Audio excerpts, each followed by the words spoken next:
Satsanga ante, I just want to say one thing. Resonance. Okay. Basically, it's a resonance. Because when two people talk about something, it becomes, the aura of it becomes bigger. If 5 people are discussing, for example, we are discussing Ramuism here.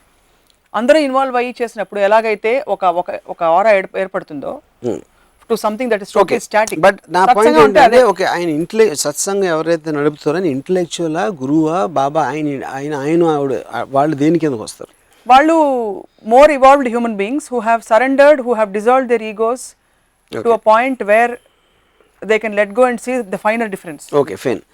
ఇప్పుడు వాళ్ళ దగ్గర కానీ అంటే only connection ఏం పెడుతున్నానంటే బాబాలకి వాళ్ళకి any person who saying that is above and talking things which really don't mean anything, at least not to the effect వాళ్ళకి తెలిసి ఉండొచ్చు, డిసైపుల్స్ మాత్రం అర్థమవుతుందని నాకు I'm very very sure about that. ఉదాహరణకి ఇప్పుడు నాకు తెలిసిన ఒక ఆవిడ ఈ సత్సంగంకి వెళ్తారు.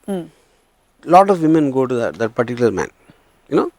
లైక్ నాకు ఒకళ్ళు అబ్జర్వ్ చేసింది ఏంటంటే, అసలు నేను ఇప్పుడు వీళ్ళు కిచెన్లో ఉన్నారు, ఏదో రకరకాల ఇంట్లో ఏమో మొగుడితో దెబ్బలాట ఉంటుంది, ఆ పిల్లలు ఏదో ఉంటుంది, రోజు రొటీన్ అదే జరుగుతూ ఉంటుంది. So for them to go here and అక్కడ కూర్చుని ఆయన మాటలు ఏంటంటే, అమ్మా కాదమ్మా అలాగా అని మాట్లాడితే ఒక సూతింగ్, ఒక గజల్ సాంగ్ ఏదో విన్నట్టు ఒక effect. So I think that is the nearest they can get away from their boring, humdrum and trouble ridden life.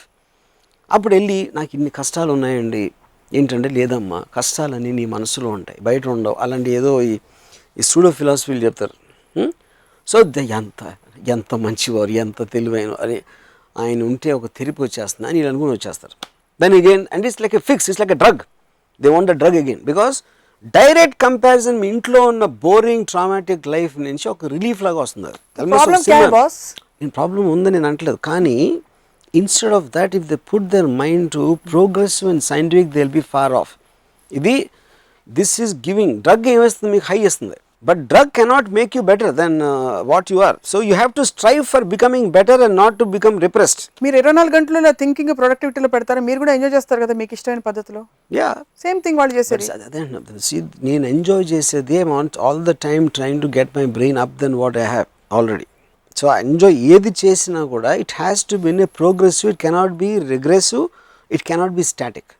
So బాబాస్ దగ్గర ఇట్ ఇస్ స్టాటిక్. అది మీరు కన్క్లూడ్ చేస్తారు. You are not giving benefit of doubt that, no, because I know that మీరు ఇంతవరకు static గా ఉన్నారు, ఇప్పటి నుంచి మీరు వెళ్ళండి మీకు నచ్చితే, బట్ డైనమిక్ గా ఉండండి అని చెప్పట్లేదు. మీరు స్టాటిక్ అని డిసైడ్ చేస్తారు. స్టాటిక్ నాకు తెలుసు, స్టాటిక్ కూడా వెళ్తారు అక్కడికి. చాలా మంది educated people, top people, intellectual సైంటిస్టులు వాళ్ళు కూడా వెళ్తుంటారు. స్వామీజీ ఎడ్యుకేషన్కి, డిగ్రీలు ఉండటానికి, సైంటిస్ట్ అని పిలవబడటానికి నేను చెప్పిన దానికి ఏమీ అసలు కనెక్షన్ లేదు. అండ్ మోస్ట్ టెరిఫిక్ డిగ్రీ నాసాలో రాకెట్లు పంపించేవాళ్ళు కూడా కొబ్బరికాయలు కొడతారు. That doesn't mean anything. Switch చేస్తే రేట్ వెలుగుతుంది. ఆయన అలా అంటే బూడిద ఎందుకు వస్తుంది, బూడిద వచ్చినప్పుడు హాస్పిటల్ ఎందుకు రాదు చేతిలో నుంచి, ఈ క్వశ్చన్స్ అడగాల. Anybody is claiming to something which is what a natural process of the human mind. ఇన్ని వందల సంవత్సరాల నుంచి అట్లీస్ట్ నాకు బాబాలు ఎప్పుడు పుట్టారో నాకు తెలియదు, బట్ వాట్ ఎవర్ మన Puttaparthi and the most famous Baba అలా వచ్చి ఇది చేసేస్తాం, అది చేసేస్తాం, ఓకే, లక్షల మంది ఉన్నారు followers, nobody saying no to that. Hospital కట్టించారు, ఓకే. కానీ ఫైనల్గా మీరు దేవుడు అవతారమే అని మీరు చెప్పినప్పుడు మొత్తం ఇండియా అంతా, మొత్తం అన్ని మొత్తం డిసైపుల్స్ అందరూ అయిపోవాలి కదా. ఏదో అది ఎందుకు అక్కడ కకృతి ఎందుకు? ఓకే, ఇదే context I want to ask you. ఇప్పుడు మెగాస్టార్కి ఒక పెద్ద ఫ్యాన్ ఫాలోయింగ్ ఉంటుంది, ఒక చిన్న స్టార్కి కొంత తక్కువ ఉంటుంది. కరెక్ట్. ఆశ్రమాలు చూస్తే, ఇన్స్టిట్యూషన్స్ చూస్తే కొంతమందికి బాగా ఉంటుంది ఫాలోయింగ్, కొంతమందికి తక్కువ ఉంటుంది. సేమ్ థింగ్ దేవుళ్ళు కూడా. So what you think is the key? ఇప్పుడు చిరంజీవి గారికి ఒక కరిష్మా అవ్వచ్చు, ఆయన డాన్స్లో అవ్వచ్చు, ఆయనకున్న స్టార్ ప్రెజెన్స్, ఆయన చేసిన సినిమాలు ఒక పర్టికులర్ పీరియడ్ ఆఫ్ టైంలో ఆయనకు ఆ ఫాలోయింగ్ వస్తుంది. ఇంకోళ్ళకి తక్కువ ఉండొచ్చు, ఇంకోళ్ళకి చాలా తక్కువ ఉండొచ్చు. సేమ్ థింగ్ ఈ పర్టికులర్ బాబా ఆ టైమింగు, అతను మాట్లాడే విధానం, అప్పుడున్న డెస్టినీ, ఏ టైమింగ్లో ఆయన వచ్చారు, ఎక్కడ రీజియను, ఇలాంటి I think they'll be lots of those things. Marketability అనేది ఆయన వెనకాల ఉన్న వాళ్ళు చేశారా, ఆయనే ఆలోచించారా? So the same socio-cultural factors influence our decisions. 100%. There is no difference at all. Same appeal. Gods కూడా అంతే. ఈవెన్ దేవుళ్ళు కూడా మీరు బాబాలు ఒక పర్టికులర్ గాడ్ అనుకో, దేవుడు అనేవాడు అన్ని చోట్ల ఉంటాడు. మొత్తం సృష్టి అతనే చేసినప్పుడు బాలాజీ దేవుడు ఎందుకు ఎక్కువ అంటే మన ఇంట్లో దేవుడు తక్కువ, యాదగిరిగుట్టలో లక్ష్మీ నరసింహస్వామి తక్కువ, ఏంటి ఒక పర్టికులర్ అంటే ఏదో అటు వచ్చేసింది అంతే. బాలాజీ, చిరంజీవి, దానికి ఒక స్థితిగతులు కూడా ఉంటాయి. ఫర్ ఎగ్జాంపుల్ మీరు కరీంనగర్లో మన సినిమా తీస్తాను వెళ్ళారు స్టూడెంట్స్తో మాట్లాడారు. But definitely all said and Hyderabad is the hub for film makers. అలా బాలాజీ తిరుపతిలో there is a certain consciousness. అక్కడ డిఫరెన్స్ ఏంటంటే ఇప్పుడు చిరంజీవి గారు నాకు దొరకరు, నేను చచ్చినట్టు వేరే యాక్టర్ దగ్గరికి వెళ్ళొచ్చు, తక్కువ యాక్టర్ నేను చెప్పేది. దేవుడు అందరికీ దొరుకుతాడు. దేవుడు మీ దేవుడు అనేది తక్కువ ఎక్కువ అని మీరు చేశారు కానీ అర్థం చేయలేదు కదా. నేను ఒక కోటీశ్వరుడు చేయొచ్చు, ఒక పేదోడు చేయొచ్చు, అందరూ ఒక దేవుడిని నమ్ముకోవచ్చు. దేవుడి దగ్గర మీరు కింద దేవుడు కాదు, అక్కడ అదే రూపం, అదే బాలాజీ మీ ఇంట్లో ఉంటే మీకు చులకన, మీ పక్క రోడ్లో ఉంటే చులకన, అక్కడ ఎక్కడో ఉండి అందరూ వెళ్తారు కాబట్టి ఆ బాబా దగ్గరికి వెళ్ళినట్టు అందరూ వెళ్ళిపోతారు. పుణ్యక్షేత్రం అన్నది వాట్ ఐ అండర్స్టాండ్ ఇస్, ఇప్పుడు ఎలా అయితే మీరు అన్నపూర్ణ స్టూడియోస్లో షూటింగ్ పెడతారు, ఎందుకంటే ఫెసిలిటీస్ అన్నీ అక్కడ ఉంటాయి కాబట్టి. ఏదో చిన్న చోట మీకు అదే కెమెరాలు ఉండొచ్చు, రామ్గోపాల్ వర్మ గారు ఉండొచ్చు, షూటింగ్ చేయకపోవచ్చు. ఉన్నా కూడా పాయింట్ ఏంటి, దేవుడు అనేది మనసులో ఉండాలని వీళ్ళందరూ చెప్తారు.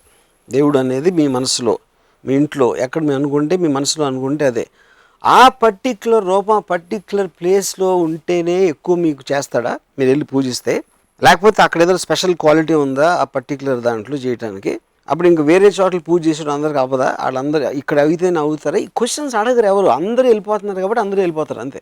మిరకల్స్ అయిన వాళ్ళు చాలామంది, వాళ్ళకేంటి డెల్యూషనరీ డిజార్డర్ అంటారా, లేకపోతే మిరకల్స్ అయి ఉండవా, వాళ్ళ భ్రమ అంటారా? 2 పాయింట్స్ అక్కడ. మిరకల్ ఒక అవ్వలేదు అనుకుందాం అంటే, ఇప్పుడు పీసీ సర్కారు సాయిబాబాని ఛాలెంజ్ చేశారు, ఇది ఒక నాకు 15-20 ఏళ్ళ క్రితం.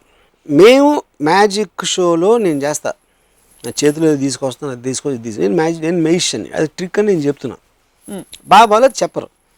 ఎలిమెంటరీ ట్రిక్స్ అంటే ఒక మామూలు చిన్న సైజు, అంటే పీసీ సర్కార్ ద బిగ్గెస్ట్ మెజిషియన్ అనుకుంటే, పీసీ సర్కార్లో 10వ వంతు మ్యాజిక్ ట్రిక్లు తెలిసినప్పుడు కూడా సత్సాయిబాబా చేసిన అన్నీ చేయగలుగుతాడు. సో అప్పుడు లేదు ఈయన మెజిషియన్ కాదు నిజంగా చేస్తున్నాడు, వాడు మ్యాజిక్ ట్రిక్ చేస్తున్నాడు అనే ఆర్గ్యుమెంట్ మీరు తీసుకొస్తే, సో మీరు గాలిలోంచి సృష్టించే పవర్ మీకుంటే బూడిద ఎందుకు సృష్టించడం, హాస్పిటల్ సృష్టించండి, డబ్బులు సృష్టించండి, రిజర్వ్ బ్యాంక్ బంగారం సృష్టించండి, దాని అట్లీస్ట్ ఉపయోగపడుతుంది.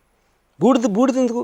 కనికట్లుగా చెప్పేది నేను అనేది, వాళ్ళ ప్రెసెన్స్లోకి వెళ్ళిన తర్వాత వాళ్ళ జీవితంలో మార్పులు వచ్చేయడం, ఇంట్లో ఎవరికో ఒంట్లో బాలేక వాళ్ళు కోలుకోవడం లాంటివి కూడా జరిగిన సందర్భాలు. అదే చెప్పాను కదా, మా అంకుల్ ఆ వైఫ్ చచ్చిపోయారు క్యాన్సర్తో, ఆ బూడిద తీసుకొచ్చి పెట్టేది చచ్చిపోయారు. మంచి జరిగినప్పుడేమో అక్కడ ఇస్తారు, చెడు జరిగినప్పుడేమో దాన్ని అవాయిడ్ చేస్తారు, ఎందుకంటే భయం. మీరు ఎప్పుడైనా డీపర్గా వెళ్ళి క్వశ్చన్ చేశారా, వాట్ కుడ్ బి బియాండ్ అని? On what? About life and you know how you do that all the time. That's the only thing I do. What is the secret of our existence?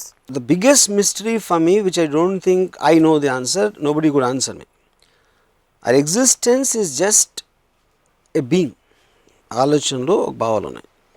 I కంటిన్యూస్గా question చేస్తా, rethink చేస్తా, analyse చేస్తున్నప్పుడు ఆ అడ్వాన్స్మెంట్లోంచి మన ఇల్యూజన్లోనూ రియాలిటీలోనూ we feel progressive. So ఆ ఫీలింగ్ అనేది ఎందుకు అది it is what you call ఒక ఎన్లైటన్మెంట్, లేకపోతే ఎంతూజియాజం, లేకపోతే ఒక sense of what you call euphoria మనకు వచ్చింది బికాస్ ఆఫ్ దట్. ఇది సేమ్ డెఫినేషన్లో వీళ్ళు చెప్పచ్చు. You can even define guy who goes to Baba, but that cannot be on the same plane because I know what I'm talking about. It is coming from a deep thought. I can answer every question, or I would like to ask you a question which I don't know the answer to somebody who can answer me. That is what is making the world go far. ఇక్కడ వాడు చెప్పింది వినరు, వీళ్ళు question అడగరు, వీళ్ళకి తెలియదు, వీళ్ళకి అర్థం కూడా అవ్వదు. So that is what I'm dealing with static. There are some gurus who are pushing the maximum productivity in you. Yeah.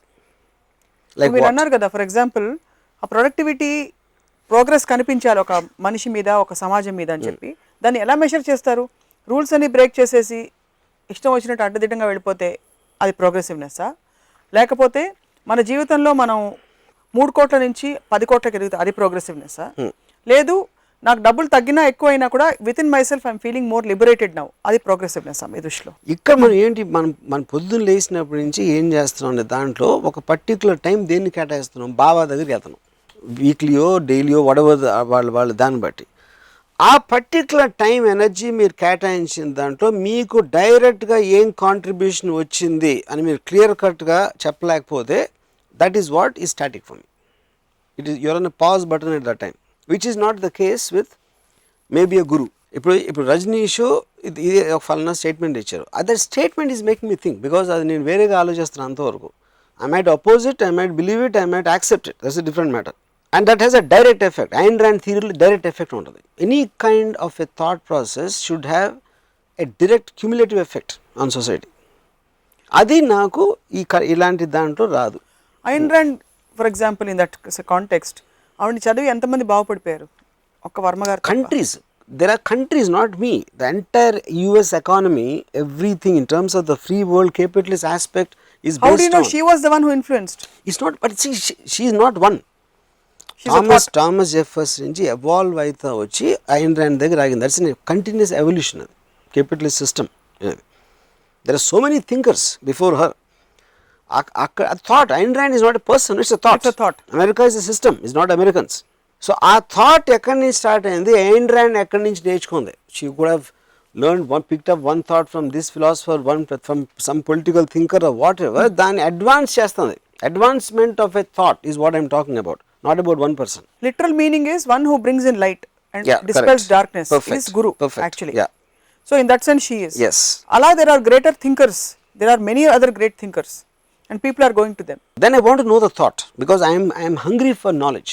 Nietzsche ఏమన్నాడంటే, are that ever dark and nightly, how I would suck at the breasts of light అన్నాడు. అంటే నేను ఒక చీకట్లో ignorant మనిషి అయితే I'm going to సక్, అంటే ఒక చైల్డ్ మిల్క్ కోసం బ్రెస్ట్ని సక్ చేసినట్టు చేస్తాను నాలెడ్జ్ అన్నాడు. అంటే that is his intensity of wanting to get new knowledge. So Ayn Rand టీచింగ్లో మీకు నాలెడ్జ్ వస్తుంది. యూఆర్ ట్రయింగ్ టు మెజర్ ఏంటి అసలు world events. Ayn Rand in అబ్జెక్టివిజంలో చూస్తే మీకు ఇలా అర్థమవుతుంది. వార్స్ అర్థమవుతాయి, పొలిటిక్స్ అర్థమవుతాయి, systems of changing social structure అర్థమవుతాయి ఆ అబ్జెక్టివ్లో. కానీ అదేంటి కంటిన్యూస్గా ఐన్ ర్యాండ్ 85లో తను పోయారు. 85 నుంచి 95 ఏమైంది, 2005 ఏముంది, అది కంటిన్యూస్గా అది దాన్ని యాడ్ అవుతూ ఉంటాయి. Once in well people like Ayn Rand will come and మొత్తం సమ్ టోటల్ పెట్టి ఒక బుక్ పెడతారు. Which is what some other philosopher did before her, which influence her. All of them are effectively contributing to rapid advancement, which is not will happen with Baba's devotees. Baba's devotees మొత్తం కలిసి they can't create one single thing except for వాళ్ళు హెడ్లు ఇలా ఓపటం తప్పిస్తే ఏమి చేయలేరు. You're very fair and objective usually in a lot of things. Don't you think it's not fair to put everybody under the same umbrella? అందరినీ ఒక ఘాటికి కట్టేయడం. అందరినీ ఒక ఘాటి కదండి. ఎనీబడి గోస్, చాలా మంది యాక్ట్ చేస్తారు. ఐ బిలీవ్ నేను చెప్పాను కదా, చాలామంది పాలిటీషియన్స్ చెప్పారు నాకు. రెండోది, ఇప్పుడు నేను బాబాల గురించి బాబాల ఇల్లు దగ్గర మాట్లాడితే నా హ్యూమర్ వాళ్ళు నవ్వుకుంటారు. మూడో జాతి వాళ్ళు వారికి వేరే పని లేదు కాబట్టి, మా ఆంటీ తనకి ఇంక ఇంట్లో చేసి వేరే పని లేదు కాబట్టి తను వెళ్తుంది అక్కడికి. ఆంటీ ఉన్నారా, టీవీ చూస్తున్నారేమో మేబీ. అండ్ ఫోర్త్, ఇందాక నేను చెప్పిన ఇంకొక పర్సన్ ఈ ఇంట్లో ఈ మొగుడు పిల్లల బాధ భరించలేక వెళ్ళి అక్కడ సత్సంగంలో కూర్చుంటారు. మీరు చూసిన కొన్ని షాకింగ్ సన్నివేశాలు ఏమైనా ఉన్నాయా ఆశ్రమాల్లో, సత్సంగాల్లో? I don't think the devotees are very honest. I'm not honest. మనసు తలుపు తీయండి. తలుపు తీసి వాళ్ళు వచ్చిన తర్వాత తెలిసింది వాళ్ళ అసలు స్వరూపం. వాళ్ళ స్కానర్స్ వచ్చినప్పుడు మీరేం ఫీల్ అవుతారు? తను పడుకునే పొజిషన్ నేను చాలాసార్లు అలా పడుకుని చూస్తాను, అందుకని నాకు ఐ లైక్ ఇట్. మీకు అక్కడ ఫీమేల్ బాబా అయితే, బాబీ అయితే బెటర్ మీకు.